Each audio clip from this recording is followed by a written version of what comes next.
Ursula K. Le Guin's Earthsea is a fantastical world, truly brimming with magic. In this video, we're going to be doing a lore deep dive into the lands of Earthsea and what makes this fantastical landscape so special within the fantasy sphere. Published between 1968 and 2001, the main 5 Earthsea novels were all written by Ursula K. Le Guin, as well as being complemented by 9 additional short stories. The main 5 books are titled A Wizard of Earthsea, The Furthest Shore, Tanu, The Tombs of Atuan, The Other Wind. Within the pages of these 5 books, you will find a world absolutely brimming with magic, where many other fantastical authors have reserved the usage of such elements to a select few characters.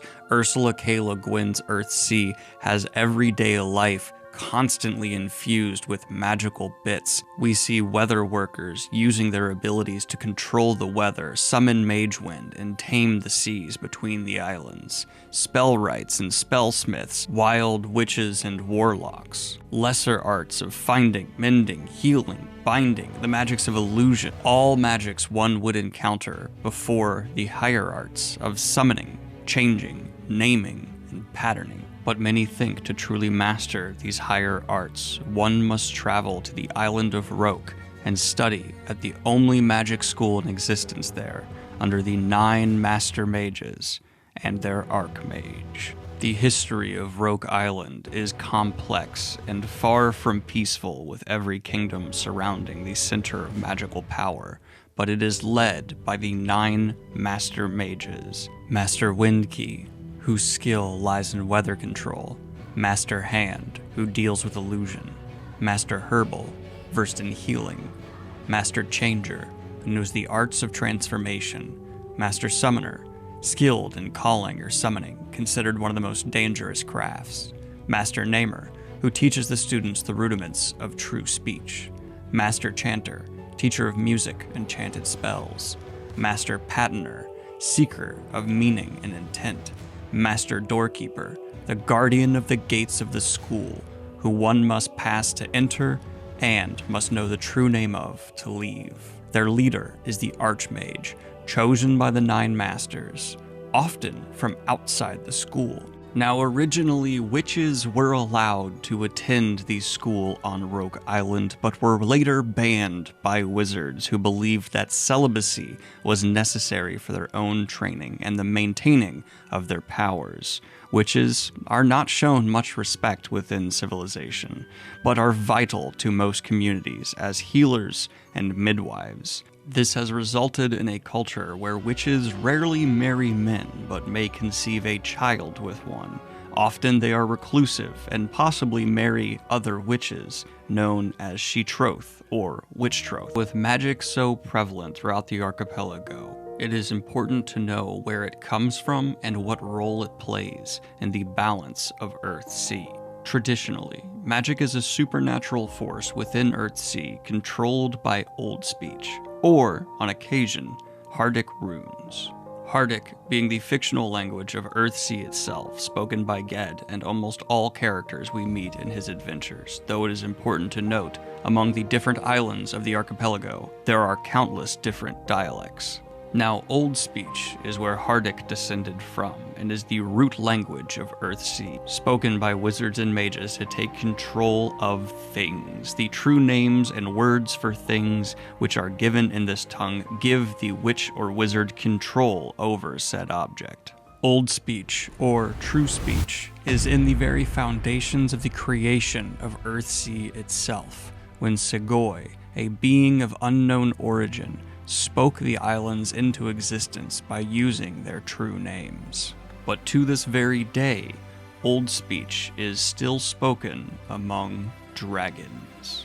Wonderfully, delightfully for the reader, dragons are a major player within the world and mythos of Earthsea. Often occupying mysterious distant lands, dragons will occasionally attack human villages in search for food or treasure. It is said the only way to successfully ward off a dragon attack is to have a wizard present. Wizards often serve as protectors against the gigantic beasts.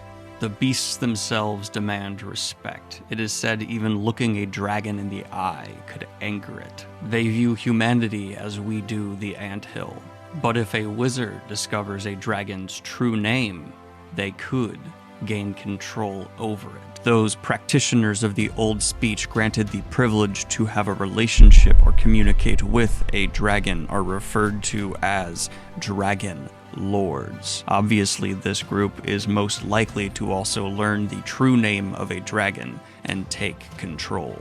This complex relationship can be traced back through the histories of mankind and dragonkind, all the way to a shared ancestor both species descended from. This delicate relationship between humanity and dragons is reflective of the wider theme of balance that permeates the pages of Earthsea. From there, the early history of humans gave rise to the Kingdom of Inland. Originally ruling from the islands in the north, the kings of Inland shifted their seat of power to the more central and larger island of Havnor.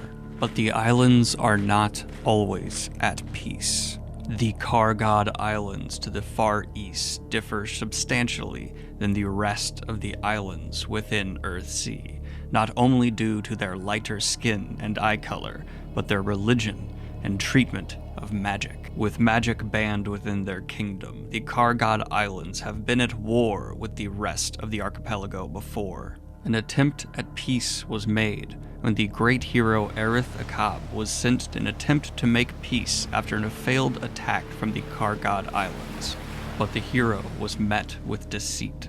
Despite the Kargosh king wanting to accept the offer of peace, it was in the end rejected due to a high priest within the Kargod kingdom forbidding such peace.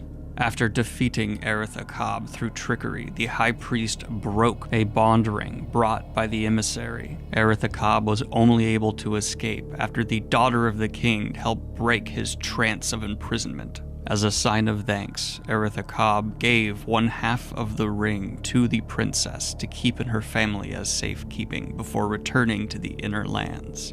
The other half was seized by the high priest, lost to the inner lands. Soon the royal family of the Kargod lands lost control of their kingdom to the church.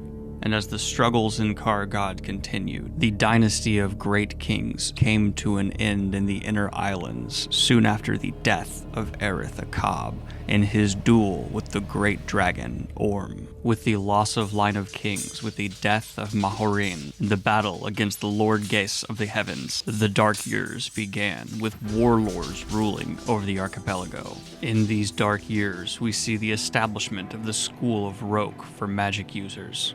In the year 730, the first Archmage of Roke is anointed, disallowing the teaching of females at the Roke School of Wizardry. The kingdom of Kargod is completely consumed by one priest king's rule as he declares himself God King. At the turning of the millennium, our protagonist, born Dunny but later named Ged, is born into the world.